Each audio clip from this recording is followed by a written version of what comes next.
Assalamualaikum warahmatullahi wabarakatuh. Salam sejahtera untuk kita semua. Perkenalkan, saya Latifah Syadifa Ayudi dengan NIM 2405 kelas 1A Prodi Pendidikan Fisika, Fakultas Keguruan dan Ilmu Pendidikan Universitas Riau.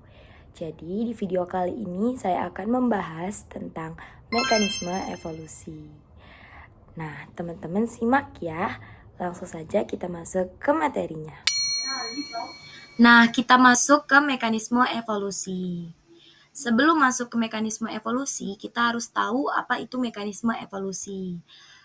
Mekanisme evolusi adalah proses yang menyebabkan perubahan pada spesies-spesies di alam, yaitu perubahan sedikit demi sedikit dari makhluk hidup yang sederhana ke makhluk hidup yang lebih kompleks. Sebelum kita masuk, apa saja mekanisme evolusi, kita harus tahu dulu apa itu pengertian dari evolusi dan revolusi. Evolusi sendiri adalah suatu perubahan pada makhluk hidup yang terjadi secara berangsur-angsur dalam jangka waktu yang lama sehingga terbentuk spesies baru. Evolusi terjadi ketika perbedaan-perbedaan terwariskan ini menjadi lebih umum atau langka dalam suatu populasi. Nah, sedangkan revolusi adalah perubahan yang berlangsung secara cepat dan menyangkut dasar atau pokok-pokok kehidupan. Selanjutnya kita masuk ke perbedaan evolusi dan revolusi. Perubahan pada evolusi itu bersifat lambat.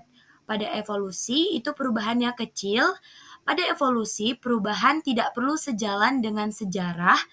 Dan pada evolusi tidak membutuhkan pemimpin khusus untuk mendorong perubahan, karena masyarakat biasanya berkembang secara perlahan. Sedangkan pada revolusi, perubahannya bersifat cepat. Pada revolusi terjadi perubahan yang besar. Pada revolusi perubahannya dicatat sejarah dengan jelas, dan pada revolusi seringkali memerlukan pemimpin yang kuat untuk memimpin dan mempercepat perubahan. Nah, kita masuk ke mekanisme evolusi yang pertama, yaitu seleksi alam. Seleksi alam yaitu setiap makhluk hidup harus mampu beradaptasi dengan perubahan lingkungannya sehingga dapat lulus dari seleksi alam dan mampu bertahan hidup.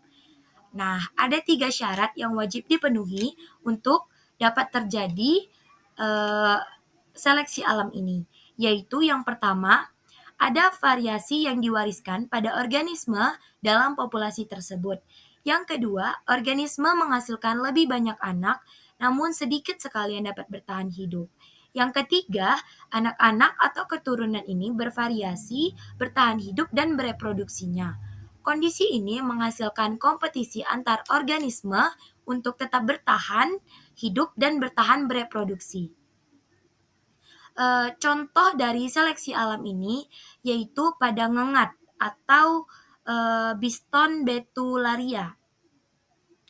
Nah, sebelum revolusi industri atau pada tahun 1950, ngengat berwarna terang lebih banyak ditemukan daripada ngengat berwarna gelap.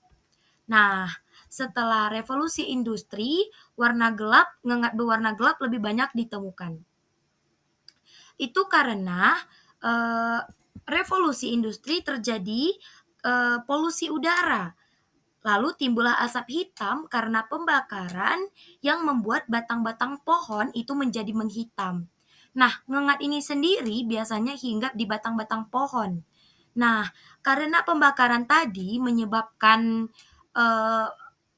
batang pohon menjadi hitam, sehingga ngengat yang berwarna hitam ini bisa survive. Dia bisa bertahan hidup karena kan warnanya sama-sama gelap dengan batang pohon. Sehingga ketika ada predator yang ingin memangsa, si ngengat berwarna hitam ini dia lebih bisa untuk menghindar. Sedangkan ngengat yang berwarna terang, dia tidak bisa menghindar dan akhirnya dia dimangsa oleh predator. Nah, sehingga yang bisa bertahan hidup lebih lama dan bisa survive yaitu adalah ngengat yang berwarna hitam. Sehingga ngengat berwarna gelap atau hitam ini dia lebih meningkat begitu. Dan yang kedua itu kita masuk kepada mutasi. Mutasi merupakan peristiwa yang menyebabkan terjadinya perubahan pada frekuensi gen sehingga mempengaruhi fenotip dan genotip.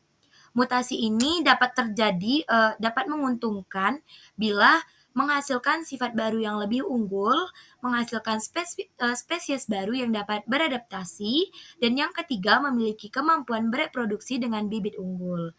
Nah, mutasi ini juga bisa merugikan bila terjadi sebaliknya, yaitu menghasilkan sifat baru yang tidak unggul, spesies baru tidak dapat beradaptasi, dan tidak mampu bereproduksi dengan bibit unggul. Nah, kita masuk ke yang mekanisme evolusi yang ketiga, yaitu penyimpangan genetik. Perubahan acak frekuensi gen pada populasi gen yang disebabkan oleh kematian, migrasi, ataupun isolasi.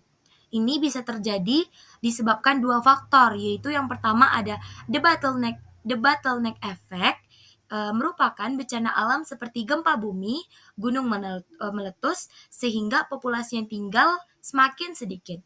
Yang kedua yaitu the founder effect, yaitu ketika sebagian kecil dari organisme berpindah dari satu tempat ke tempat yang lainnya. Nah, selanjutnya yang ketiga yang keempat yaitu ada aliran gen.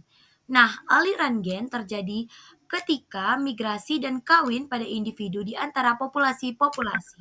Aliran gen ini sangat bergantung pada jumlah individu yang datang dan seberapa banyak perbedaan genetik individu-individu tersebut.